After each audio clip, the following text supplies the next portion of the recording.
যে যুগে লোক চাকরির জন্য ঘুষ দিয়ে চাকরি নাই, আমার বিনা ঘুষে আলিয়ার চাকরি ছিল। মাইনে 10 না 20 না 30 না 40, ওটা পরের কথা। 1780 খ্রিস্টাব্দে যে প্রতিষ্ঠান বাঙালি মুসলিম সমাজের জন্য ইংরেজ সরকার গড়েছিল, সেই প্রতিষ্ঠানে আমি ঢুকেছিলাম 2012-এ, বেরিয়ে এসেছি 2018 4 জুলাই। কেবলমাত্র এই জামিয়ার পরিষেবা দেওয়ার জন্য। যা এই যুগে হয় লোকে আমাকে পাগল বলবে, না হলে ভাবুক মানুষেরা একটি অনন্য নজির বলবে। 12 বছর আমার চাকরি ছিল এবং চাকরির পরে আমি পেনশন পেতাম। সব কিছু ছেড়ে দিয়ে এসছি।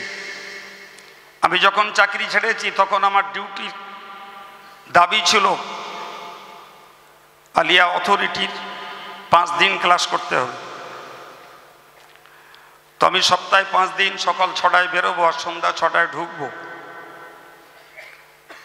আর বেরিয়ে যাব প্রতিদিন রাতের 2-3টে প্রোগ্রাম করার জন্য।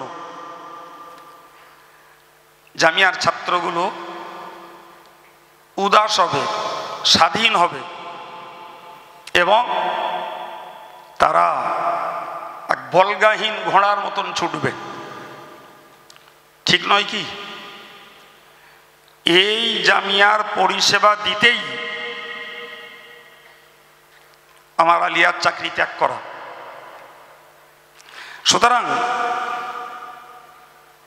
তাদের কাছে আমিও বিন্দু পরিমাণ হলেও কৃতজ্ঞতা পাওয়ার উপযুক্ত। বাকি তাদের বিবেক, তাদের বিবেচনা। এর বেশি আমার কিছু বলার নেই। তবে একটি কথা ছাত্রদের উদ্দেশ্যে বলছি, তারা জানলেও স্মরণের ঘাটতি থাকতে পারে।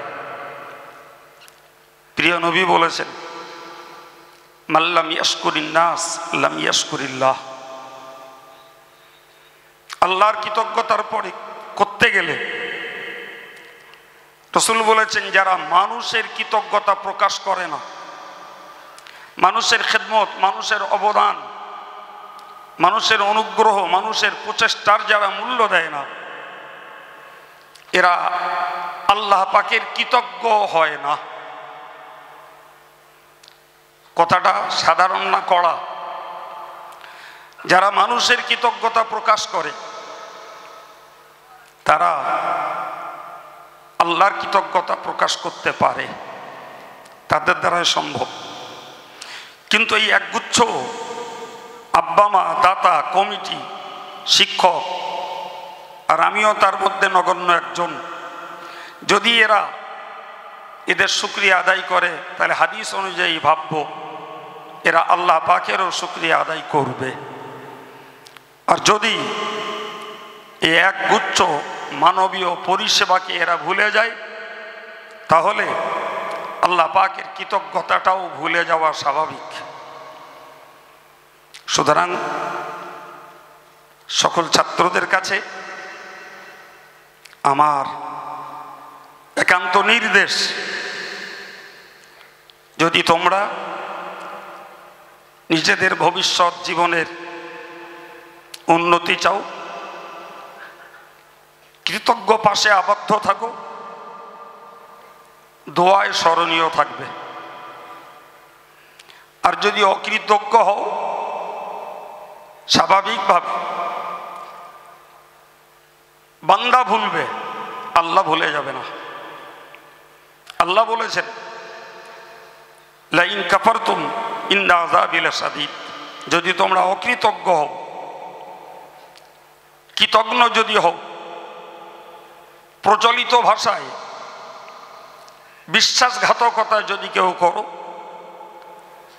বান্দা হিসাবে আমি ভুলবো, বান্দা হিসাবে দাতারা ভুলে যাবে, বান্দা হিসাবে কমিটির কর্মকর্তারা ভুলে যাবে, বান্দা হিসাবে অল ইন্ডিয়া সুন্নতুল জামাতের সংগঠন কর্মীরা ভুলে যাবে।